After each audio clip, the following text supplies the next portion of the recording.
Bonjour et bienvenue sur Non Limite Sécu, le podcast francophone hebdomadaire dédié à la cybersécurité.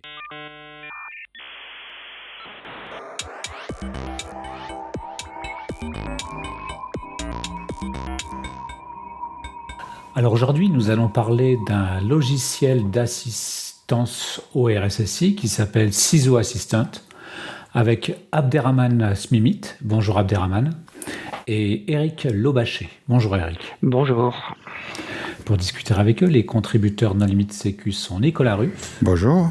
Et Hervé Schauer. Bonjour. Alors Abderrahmane, en préambule, est-ce que tu voudrais bien te présenter ? Abderrahmane Smimit, Abder pour faire court, c'est plus facile à retenir. Je suis le cofondateur d'Intuitem, la société derrière le produit CISO Assistant. Et mon background est celui d'un physicien dans le traitement de signal initialement, en passant par de la radionavigation par satellite, de l'audio professionnel, ensuite la communication sécurisée, avant d'arriver sur Intuitem et les sujets qu'on va discuter aujourd'hui. Eric ? Oui, Eric Lobacher, donc ingénieur en informatique. Je suis le deuxième cofondateur d'Intuitem. J'ai passé ma carrière à concevoir des produits de cybersécurité, notamment dans les communications sécurisées. Pas mal de ces produits étant encore en service et commercialisés. Et depuis 7 ans, donc, chez Intuitem. Alors, qu'est-ce qui fait que vous vous êtes lancé dans ce projet ? On est parti d'un besoin qui était le nôtre à travers des missions de conseil où on a identifié justement une problématique autour de ce qu'on va appeler activité de pilotage du programme cybersécurité. Effectivement, il y a des solutions très intéressantes faites par des gens brillants, mais toujours sur une des thématiques et on n'arrivait pas à trouver une plateforme qui permettait de converger un peu tous ces sujets de GRC, SecOps, etc. Et dans ce sens, on a exploré la possibilité chez pas mal de clients de faire des solutions maison, faire des moulinettes autour de l'Excel dont tout le monde souffre. Et finalement, on a identifié qu'il y a un besoin, et ce besoin concernait tout le monde, et qu'il fallait justement construire une plateforme co-conçue avec des praticiens pour régler ce problème une fois pour toutes. Mais qu'est-ce qui manquait exactement ? Enfin, qu'est-ce que vous apportez par-dessus la feuille Excel, si je puis me permettre cette allégorie ? En effet, la feuille Excel, elle est bien pour commencer, difficile à maintenir par la suite. Et surtout, à chaque fois, on va développer plutôt des composants très séparés. On avait une certaine sensibilité à des sujets comme du PKM, le Personal Knowledge Management, où ce qui compte en fait dans l'information, c'est les liens qu'on peut avoir entre les différentes thématiques, d'un côté. Et d'un autre, on a toujours cru dans le fait que dans la GRC, bien qu'elle soit polluée par cette paperasse, il y a beaucoup de potentiel pour la pragmatisation, pour la structuration de l'activité. Dans ce sens, on a voulu aller vers ce qu'on appelle la GRC opérationnelle, où ce qui compte, c'est finalement le plan d'action, et comment ce plan d'action peut être alimenté par différents canaux, que ce soit l'audit, l'analyse de risque, le pentest ou autre. Tu peux redéfinir la GRC ? Qu'est-ce que c'est ? GRC dans le sens classique de la gouvernance, risque et conformité, qui est une façon de concevoir l'organisation d'un programme cybersécurité. En fait, c'est quoi le métier d'un RSSI ? Enfin, est-ce que c'est de mettre à jour la CIM ? Est-ce que c'est de gérer les risques ? Est-ce que c'est de lister les failles de sécurité ? Enfin, quand vous dites que vous aidez le RSSI dans son métier, en fait, qu'est-ce qu'un RSSI doit faire ? Oui, en fait, il a tellement de métiers, le RSSI, c'est ça que tu veux dire ? Alors, ça va tout de suite faire l'analogie avec notre logo, qui est le petit poulpe. Et en fait, c'était même notre vision du métier du RSSI. Il a plusieurs casquettes avec différents interlocuteurs, même si derrière ce mot responsable, il peut y avoir parfois de la communication avec du management, parfois gérer des budgets, parfois prioriser des plans de traitement ou pas, parfois ramener de l'expertise technique ou organisationnelle, et tout cela avec une mission qui est de protéger l'organisation face à ces menaces cybersécuritaires. Donc dans ce sens-là, effectivement, le métier n'est pas défini avec un seul angle, il y en a plusieurs facettes et c'est littéralement la définition qu'on s'était donnée, en tout cas comme vision pour le produit, d'avoir plein de bras et qui centralisent autour d'un seul objectif qui est d'organiser et prioriser et opérer un ensemble de mesures de sécurité. Est-ce que tu peux lister les principales fonctions que propose CISO Assistant? On commence par les classiques, à savoir la gestion des audits. Les audits qui peuvent se faire sur des référentiels de l'industrie.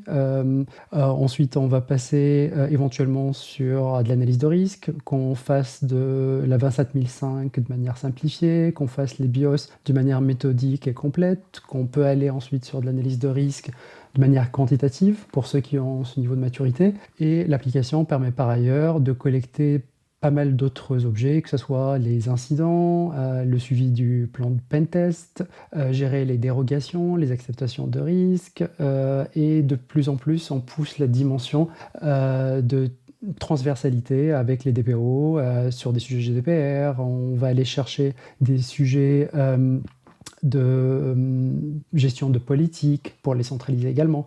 Donc en fait, toutes ces activités qu'un RSSI peut avoir aujourd'hui, petit à petit, on les rajoute dans ce qu'on nous appelle notre core data model, qui permet à chaque fois de trouver des liens entre tous ces concepts-là pour unifier tout dans la même plateforme. Parce que je suis sur la page de l'outil et apparemment vous supportez plus de 100 cadres réglementaires.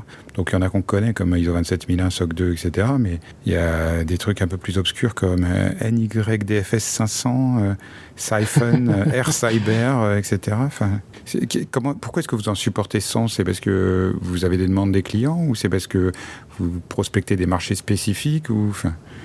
En fait, on a promis à la communauté que s'il leur fallait un référentiel public qui n'était pas dans l'outil, on le rajouterait gratuitement. Et ça a fait un peu boule de neige, hein. On a eu pas mal de demandes. Et ensuite, la communauté nous a aidés.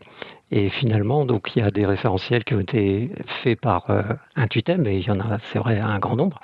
Mais il y a également des référentiels auxquels on n'aurait jamais pensé, qui nous ont été apportés par différents contributeurs. Oui, parce que ce qu'on n'a pas dit, et si on parle de cet outil ce soir, c'est parce aujourd'hui, c'est parce qu'il a une version disponible sur GitHub.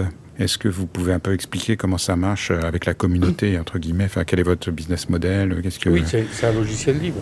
Tout à fait. Donc, derrière le côté libre, il s'agit fondamentalement d'un outil open source. Dans l'open source, c'est pas juste le code qui est disponible, mais aussi on a pensé dès le début à comment aider les gens à contribuer. Donc là, ce qui vient de mentionner Eric, c'est notamment sur les référentiels. Étant donné qu'ils sont personnalisables, il y a pas mal de gens qui ont soumis des standards locaux par rapport à leur région, au coin dans le monde, par rapport à leur industrie, etc. Donc fondamentalement, le modèle, c'est que on veut d'abord avoir ce socle qui est la version communautaire, et ce socle n'est pas une version démo, c'est une version complète, on peut l'avoir en prod, et ça rejoint notre mission sociale de pouvoir équiper tout le monde sans forcément se ruiner, et qu'ils puissent justement avoir une vraie alternative à l'Excel complète et évolutive. Maintenant, face aux demandes, ça remonte maintenant à quelques années, il y a des gens qui nous ont dit c'est super, on aime bien ce que vous faites, mais moi j'ai pas le temps de mettre en place une infrastructure pour gérer l'application. Est-ce que vous faites du SaaS ? C'est là où on a lancé la version Pro qu'on héberge exclusivement avec des éditeurs français et en France. Et après, il y a des gens qui disent en fait, la solution elle est chouette, mais moi je veux de la sécurité périmétrique et je veux que mes données soient chez moi.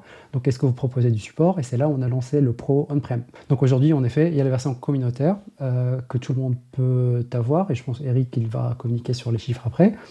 Et la version Pro qui est disponible, ça, sur on-prem, qui ramène du support prioritaire, mais elle ramène également quelques fonctionnalités qu'on a rajoutées au fil du temps, surtout pour aider à scaler l'usage de la solution. Ce n'est pas des fonctionnalités indispensables pour utiliser l'application, mais surtout pour pousser son utilisation dans des grandes structures notamment. Si vous voulez parler chiffres, allons-y. Alors, depuis combien de temps ça existe ? Combien il y a de contributeurs ? Combien de versions ? Combien de pull requests ? Combien d'euros ? Oui, donc l'outil a 5 ans aujourd'hui. Enfin, si on regarde sa filiation, aujourd'hui, le nombre de téléchargements, c'est de l'ordre de 700 000. On a près de 300 clients. Et donc, aujourd'hui, la société est rentable, hein. Donc, je ne donnerai pas plus de détails, mais voilà, on est rentable avec ce produit. Et on a aujourd'hui une douzaine de personnes dans l'équipe. Et 3400 étoiles sur GitHub. Absolument. Et 514 forks et 77 contributeurs. Et 1700 membres sur Discord aussi, hein, donc qui est un forum très actif autour de la solution. Quand vous parlez de fork, est-ce qu'il y a eu des forks hostiles? Par exemple, est-ce qu'il y a des gens qui forkent la version open source et qui la revendent avec leur logo ou sous une autre... On a eu des soupçons. On n'a pas vu quelque chose qui s'est matérialisé, mais typiquement sur le Discord, il y a des gens qui ne sont pas des clients pro qui ont demandé du support sur des features pro. Donc on a deviné effectivement qu'il y a des gens qui abusaient de ce modèle, mais c'est un risque qu'on accepte de vivre avec par rapport à la vision globale et notre mission, comme je disais tout à l'heure, qui est de servir à la plus grande communauté. S'il y en a quelques-uns qui trollent, c'est pas grave, et de toute façon c'est pas très intelligent de troller sur un logiciel de sécurité. Donc on s'en met pas avec. Et puis finalement, un beau jour, les gens qui sont tombés dans le panneau, ils reviendront à la bergerie. Exactement. Et c'est arrivé déjà. Ouais. Donc si je Docker pool votre image open source, j'ai quoi? Parce que j'imagine que la version SaaS, il y a une interface web, etc. Mais la version, on va dire, le projet open source, c'est quoi? C'est un site web, c'est une API, ça ressemble à quoi concrètement? Oui, parce que l'auditeur, il n'a pas l'image. Alors, fondamentalement, c'est une web app. Et cette web app, elle est pensée pour du travail collaboratif. Quand on va pooler, techniquement, vous allez choisir un mode de déploiement. Soit vous allez partir sur un déploiement sur une VM, à ce moment-là, vous partez sur un Docker Compose qui va pooler 3 images, un back, un front et un scheduler. Ou vous allez partir sur du Helm chart pour ceux qui sont sur du cube et ils souhaitent justement avoir un déploiement beaucoup plus costaud. Donc à la fin, ça se traduit par une web app sur laquelle on va avoir un login mot de passe et collaborer avec ses collègues autour de cette notion de domaine. Et les domaines, c'est comme des bulles d'étanchéité qui vont nous permettre d'organiser notre travail en disant je donne l'accès à telle personne pour faire tel audit, ou pour faire telle analyse de risque, ou tel BIA, et ainsi de suite. Alors, je vois que 51,5% du code est écrit en Python. Pourquoi pas? Je ne sais pas si vous avez des choses à dire là-dessus. Est-ce que vous forcez le typage, par exemple? Est-ce que vous avez imposé des style guides pour les contributions? Et je vois aussi que 22% du code est en Svelte, qui est, j'avoue, un framework web que je ne connaissais pas. Et je ne sais pas, je n'arrive pas à connaître sa popularité. Qu'est-ce qui a guidé vos choix technologiques? C'est finalement l'efficacité. Python avec Django, ça s'avère extrêmement efficace. On a un ORM qui est vraiment impressionnant. On a fait plus de 100 migrations sans aucune couture, sans problème ces derniers mois. Donc on est vraiment très satisfait de l'efficacité de Django et donc de Python qui va avec. Et pour Svelte, c'est un choix finalement de modernité. On a cherché un front-end qui soit le plus finalement également productif, et on est tombé sur Svelte qui limite le boilerplate. Et finalement, on a même un de nos ingés qui a dit je suis venu parce que vous faites du Svelte. Donc c'est vraiment un alternant. Donc c'est vraiment une solution qui est très à la mode et à juste titre, parce qu'elle est particulièrement efficace. Donc on ne regrette pas du tout ce choix aujourd'hui. Ça nous donne vraiment une bonne productivité, et la popularité de Svelte est toujours en forte croissance. Mais donc sur la partie Python, vous n'avez pas vraiment répondu. Le Python, ça peut être en production, comme il y a du typage dynamique, ça peut être un peu compliqué. Des fois, on a des runtime errors qui arrivent de nulle part. Alors, on est sur du type hinting, en effet, sur une grande partie du code. Le vrai garde-fou par rapport à cela, c'est toute la démarche qualité qu'on a mis dans la CI/CD. Typiquement, on est assez exigeant sur toute la batterie de tests, que ce soit des tests back-end ou les tests fonctionnels. Et c'est ce qui nous permet justement de s'assurer que toute la partie Python, bien qu'on ait mis des coding guidelines et qu'on a mis des tests, on est capable justement de couvrir l'ensemble. Et est-ce que vous avez aussi des tests de sécurité, des pen tests, des choses comme ça? Est-ce que vous avez mis le paquet sur la partie sécurité en tant que logiciel de sécurité? Parce que c'est pas toujours les... J'aime bien cette question. En fait, comme on a habitué un peu notre communauté à de la transparence, on peut même traiter d'extrémistes de la transparence. Notre pen test, le rapport du pen test est public. Donc dès qu'on l'a fini, on a patché et on l'a publié. Et c'est un peu la démarche qu'on fait. Bien sûr, il y a des choses qui sont intégrées dans la CI/CD pour un ensemble de vérifications. Mais surtout, à chaque fois qu'on avance dans nos développements, on fait appel à une entité tierce autonome pour faire un peu son avis. Donc c'est quelque chose que la communauté a beaucoup apprécié en termes d'exercice de transparence et on cherche justement à maintenir et répéter cet exercice. Les gens qui utilisent le produit, ce sont plutôt des RSSI de PME, PMI, de grands comptes, des RSSI plus très opérationnels, des RSSI d'entités à l'intérieur d'un grand compte. Est-ce que là, avec le temps, est-ce que vous avez une idée de la typologie des utilisateurs du logiciel ?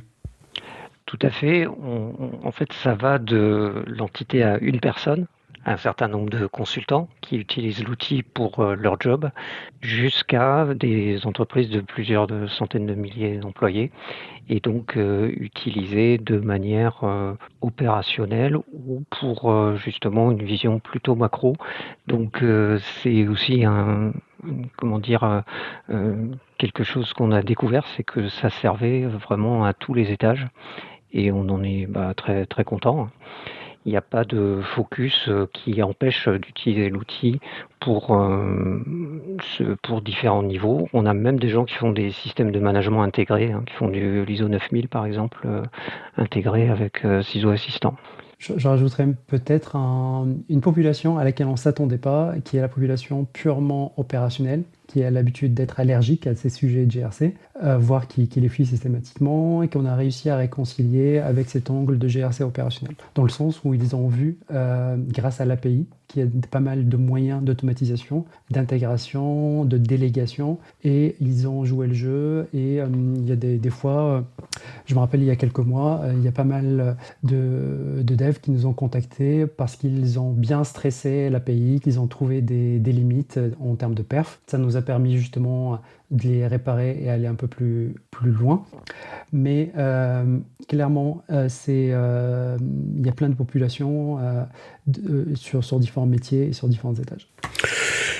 Les gens qui mettent en œuvre des SMSI ne sont pas la majorité des utilisateurs quand même. Donc SMSI, c'est la conformité à la norme ISO 27001, avec une approche par les risques, suivi des actions préventives et correctives, des audits, blablabla. On a pas mal de consultants. En fait, déjà, on ne sait pas tout parce que finalement, les clients... Oui, vous voyez que ceux qui achètent le service, service pro, oui. Voilà, d'une part, et même ceux qui achètent, on va pas forcément leur demander ce qu'ils font avec, et on va pas du tout regarder même ce qu'ils font avec. En fait, on le voit quand ils posent des questions. C'est ça, voilà. Et en fait, c'est au travers des dialogues qu'on a avec un certain nombre d'entre eux qu'on a une idée, un échantillonnage de ce qui est fait avec l'outil. Donc, il y en a effectivement un certain nombre qui font du SMSI, mais il y a également pas mal de consulting et d'hygiène pour les PME qui est fait avec l'outil sans chercher à atteindre un niveau de conformité ISO 27001. Donc en fait, c'est beaucoup utilisé par les consultants, je comprends. C'est une des populations, c'est pas forcément le plus gros du chiffre d'affaires, mais c'est une population significative. Oui, mais le consultant utilise le logiciel libre, mais il s'abonne pas. Si, on en a, justement. Justement, on a développé quelques fonctions. Proportionnellement au RSSI. Bon, alors, puisque vous aimez les questions difficiles, on va venir au sujet de l'IA. Puisque je vois que vous utilisez à la fois l'IA pour coder avec N8N, et est-ce que vous avez exposé à la fois un serveur MCP, donc pour offrir de l'intégration avec des outils d'IA. Alors, quelle est votre expérience avec ça ? Alors, il y a deux volets pour le sujet IA. Il y a notre usage en interne, qu'est-ce qu'on en fait, et les features IA dans l'application. Si je découpe un peu le sujet, par rapport à notre usage, clairement on s'en sert, on ne l'a jamais caché. Même Eric et le reste de l'équipe, on a fait quelques posts par rapport à quelques expériences qu'on a fait sur des thématiques bien ciblées. Et globalement, il y a beaucoup de potentiel du moment que c'est conditionné et contrôlé. J'explique. Sur la partie du code qui est sensible, notamment la gestion de l'IAM et des permissions, on s'est donné comme religion de ne jamais l'écrire ou avoir des suggestions par l'IA, et on ne fait pas des 4 yeux, on fait les 6 yeux pour cette partie du code. Ça, c'est quand même au cœur du réacteur par rapport à la prétention d'isolation qu'on va avoir au niveau de l'application. Néanmoins, sur pas mal de parties de l'application où ça devient presque du boilerplate, là, on ne se gêne pas pour dupliquer un peu le code parce qu'on a construit déjà un socle assez solide pour justement, à chaque fois qu'on a une nouvelle feature, on ne s'embête pas à réécrire tout ce qui est générique. Là, on se fait aider par les mockers. Maintenant, il y a pas mal de gens qui nous ont effectivement demandé conseil. Moi, je dis, voilà, il faut juste surtout ne pas lui donner trop de permissions. Et si vous voulez vous faire assister en mode vibe coding ou que sais-je, faites-le de manière très incrémentale pour bien contrôler chaque ligne et chaque bloc. Ça permet d'aller très vite quand même, mais en gardant un peu le contrôle. Si je regarde maintenant le volet de l'intégration de l'IA dans l'application, étant donné qu'on est sur du SaaS et du on-prem, dans notre proposition de valeur, il fallait toujours qu'on reste symétrique. Et c'est dans ce sens-là qu'on a fait le choix de presque donner une option de bring your own model où tu peux brancher ton propre LLM via du MCP, via ton application de chat, sans forcément renoncer à la confidentialité de données, sans forcément envoyer tout le registre des risques vers OpenAI ou autre chose. On est capable d'avoir ces capacités via le MCP. Si je cite quelques cas très utiles, parce que c'est pas la peine de survendre la chose, il est super intéressant d'explorer le sujet MCP, notamment pour se faire aider sur l'analyse de risque. On a fait quelques démos qui étaient très chouettes, où si on bloque pour démarrer une analyse de risque, je peux poser la question à Cesio Assistant pour le dire sur la base des derniers incidents ou sur la base de mon catalogue de menaces, qu'est-ce que tu vois comme pertinent sur tel asset de tel domaine, et l'application va automatiquement proposer de la donnée structurée. Et ça, grâce au fait que le data model il est solide, ça donne des contraintes en fait au LLM qui va pas forcément halluciner et proposer des choses très farfelues. Donc dans ce sens-là, on est super content, et le MCP il a débloqué plein de use cases. C'est pas fini, on va avoir quelques évolutions pour ajouter maintenant une patte vers le RAG l'année prochaine. Comme ça, on peut digérer des documents et les faire remplir des choses, mais toujours avec cette promesse qu'on cherche à tenir, qui est de rester compatible SaaS et on-prem, et rester toujours en private first et offline first. Je pense que Eric il a dû le mentionner par rapport à ses clientèles, où certains de nos clients, c'est des, je peux le dire, c'est des organisations extrêmement sensibles avec des données classifiées. Et on ne peut juste pas se permettre de faire n'importe quoi avec ce genre de données, d'où le fait de laisser toujours l'utilisateur contrôler où est-ce qu'il va envoyer les données, vers quel modèle et dans quelles conditions. On peut citer un autre use case de l'IA qui a été très fructueux, c'est le fait finalement de définir des mappings entre deux frameworks, entre deux référentiels, avec l'aide justement d'un algorithme d'IA, pas forcément d'ailleurs un LLM. Peut-être Abder, tu peux préciser les algos qui ont été fructueux. Oui, on était sur des sujets d'analyse sémantique pour lesquels on n'a pas forcément besoin d'un LLM qui était un peu plus lent. On a fait nos benchmarks. Un LLM donnait une qualité, on va dire, de l'ordre de... en termes de temps de réponse, ça prenait 2 à 3 jours pour sortir un mapping. Et quand on a fait un algorithme basé sur SBERT, en gros, c'est un embedding et pas tirer tout le LLM, on a réussi à avoir la génération de mapping de l'ordre de quelques minutes avec quasiment le même niveau de qualité. Donc oui, dans l'IA, c'est vrai que maintenant l'IA est égale LLM dans l'esprit de la majorité des gens, mais dans l'IA, il y a d'abord des maths, et ces maths se matérialisent par différents algorithmes. Donc on ne se gêne pas pour rester sur les fondamentaux du machine learning et qui nous débloque plein de situations. Et le client peut utiliser n'importe quel modèle, ou bien vous faites des préconisations Aujourd'hui, il peut utiliser n'importe quel modèle. En effet, étant donné que le MCP peut se brancher c'est une API, et ce MCP, nous, on a fait le choix d'avoir en transparent en STDIO, ce qui fait que littéralement, ça peut tourner sur le poste de travail, si on souhaite. Et à ce moment-là, on peut brancher un Claude pour ceux qui veulent communiquer avec Claude, comme on peut brancher un LM Studio et travailler avec un modèle local. Ce qu'on recommanderait, par contre, c'est d'utiliser un modèle qui a des capacités de thinking. Ça veut dire que ça peut faire un raisonnement pour justement tirer les capacités justement du chaînage pour savoir quel outil va débloquer. Et ensuite, il faut que le modèle supporte aussi les outils pour bien bénéficier de la partie MCP. Donc oui, il y a quelques préconisations en effet. Et quand vous allez proposer du RAG, ça sera le même principe ? Exactement. Sur le RAG, ce qui nous manque maintenant, c'est qu'on veut toujours réduire un peu l'empreinte en termes IT pour ne pas tirer trop de dépendance. On est en train juste d'explorer quelques choix sur la partie vectorisation pour s'assurer qu'on peut offrir la BOM la plus basse, la plus secure et la plus petite qui passerait dans différentes configurations. Et je vais peut-être spoiler un peu un des chantiers, mais l'année prochaine, on a commencé à préparer la partie fine-tuning de certains de nos modèles. Et l'idée, c'est de ne pas envoyer un LLM, mais envoyer un SLM optimisé par rapport à nos use case. On n'a pas besoin d'un modèle qui va faire des recettes de cuisine. On a besoin surtout d'un modèle qui est capable de comprendre une analyse de risque, comprendre les assets, comprendre les tools de notre MCP. Et comme ça, on peut réduire davantage l'empreinte puisque le modèle sera davantage plus spécialisé. Alors, et peut-être juste pour terminer sur les aspects IA, est-ce que vous avez mis en place des mécanismes pour vous prémunir de potentielles attaques, des prompt injection, des choses comme ça? Donc en fait, le moteur d'IA, il utilise l'API, donc il va avoir un rôle qui lui est attribué, et donc on peut lui donner uniquement les droits qu'on souhaite, par exemple le mettre en lecture seule, par exemple, pour qu'il n'ait pas la possibilité d'aller modifier les données, ou lui permettre de modifier certaines données, mais pas n'importe lesquelles.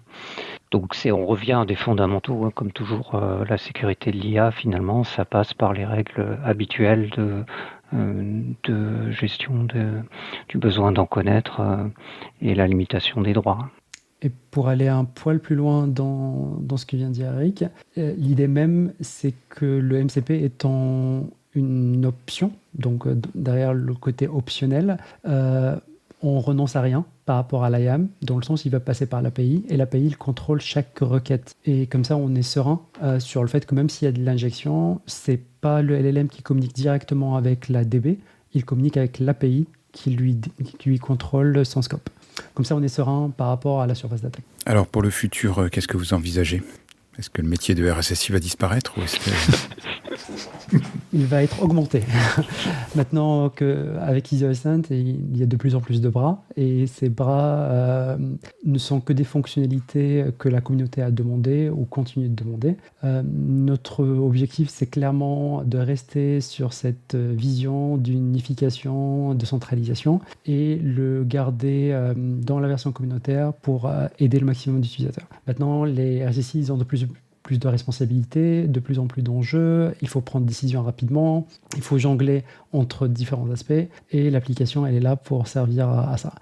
Si je dois sélectionner peut-être le top 3 ou le top 5 des thématiques pour l'année prochaine, il y a clairement le sujet du RAG qu'on vient de discuter, qu'on va aller un poil plus loin. Peut-être il y a des sujets aussi autour du Trust Center, parce que pas mal d'utilisateurs, ils ont construit beaucoup de contenu dans Easy Assistant, et ça peut les intéresser d'exposer ça automatiquement à leurs clients, aux partenaires. Et il y a les sujets d'intégration qu'on a mentionnés tout à l'heure. Nicolas, tu as mentionné la partie N8N sur le repo. Il y a d'autres plateformes avec lesquelles on veut se connecter, parce qu'on ne veut pas développer tous les plugins de la planète. On veut surtout se brancher sur des plateformes qui ont déjà ces capacités. Il y a aussi un sujet qui nous tient à cœur sur la simplification de la partie customisation.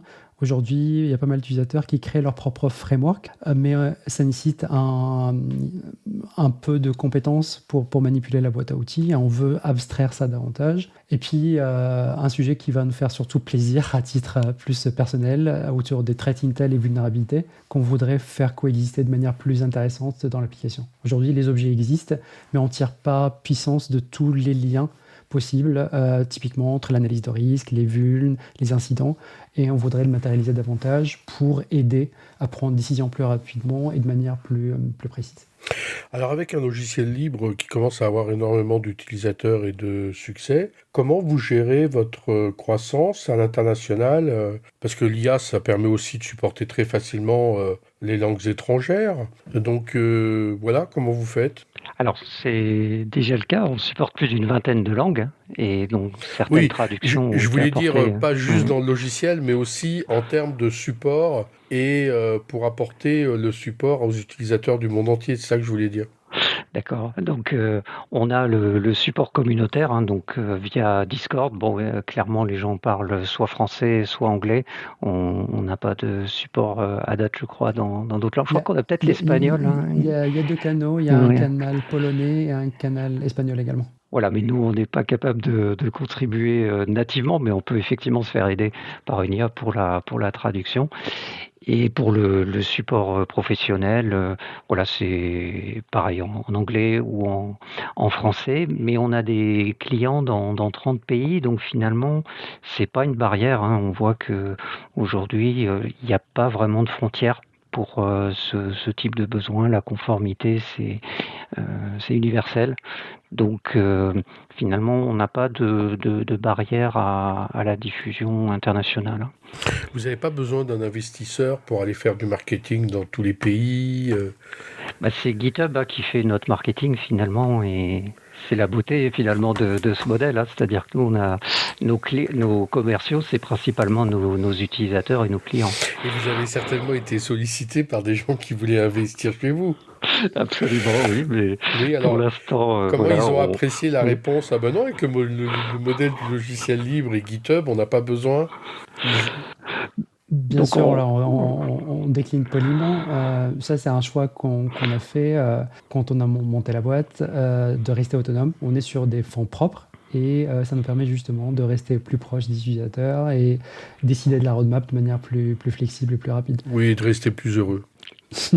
Alors aujourd'hui, au-delà d'avoir encore plus d'utilisateurs, est-ce que vous recherchez plus de contributeurs ou à recruter du monde? De quoi vous avez besoin? Donc effectivement, notre principal besoin aujourd'hui, c'est la notoriété, parce qu'on souhaite finalement être utilisé le plus largement possible.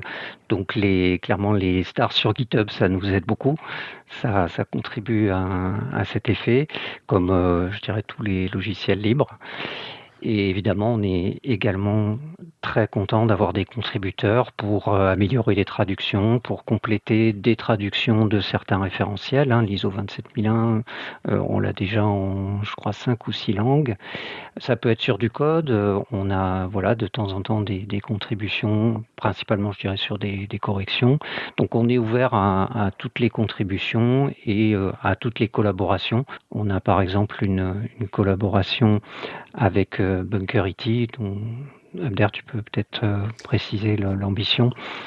Oui, on cherche justement à construire un consortium autour des logiciels libres pour la cybersécurité. Donc BunkerWeb/Bunkerity est une solution française très remarquable. Je vous invite à la consulter si vous ne la connaissez pas. C'est un web No antigène. Limit Sécu en a parlé. Ah, super. Il y a d'autres solutions qu'on a dans le radar et on cherche justement à créer une forme de fédération pour montrer qu'il y a un écosystème qui a mûri. Et ce n'est plus des petits projets dans un coin, c'est des produits complets qui sont tout à fait déployables sur des prods à grande échelle. Et c'est quelque chose voilà, dont on croit et on va continuer à l'animer. Très bien. Est-ce que vous souhaiteriez apporter le mot de la fin? Déjà, merci pour l'invitation. On est des grands fans de No Limit Sécu et puis on était ravis d'être invités. Ce qui nous passionne, c'est le partage, c'est de régler des problèmes en tant qu'ingénieur et surtout les régler avec une approche de co-conception avec les utilisateurs. Ça, c'est super stimulant. Donc, je vous laisse découvrir l'application si vous ne la connaissez pas et remonter vos feedbacks, même si c'est des points de friction. On est toujours preneur pour s'améliorer. Eh bien, le message est passé. Merci beaucoup d'avoir accepté notre invitation. Merci aux contributeurs. Chers auditeurs, nous espérons que cet épisode vous aura intéressé. Nous vous donnons rendez-vous la semaine prochaine pour un nouveau podcast. Au revoir. Au revoir. Au revoir.